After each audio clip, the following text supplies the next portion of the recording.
Штип се подготвува за најголемата инвестиција досега. Одобрениот проект од Европската ИПАР 3 програма, тежок 20 милиони евра, значи градба на пречистителна станица.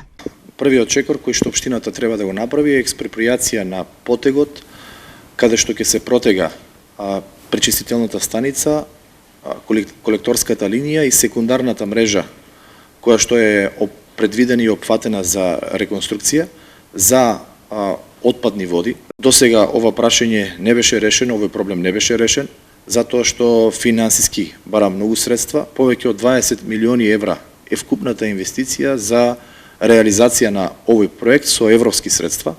Го аплициравме, го одобрија.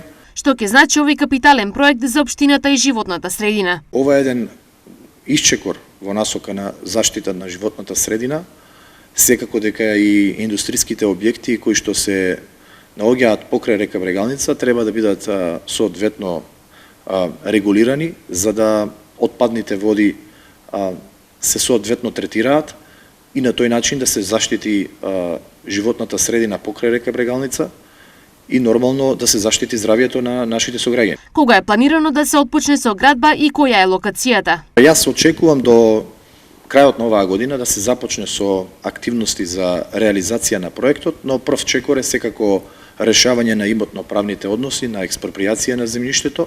А каде би била локацијата?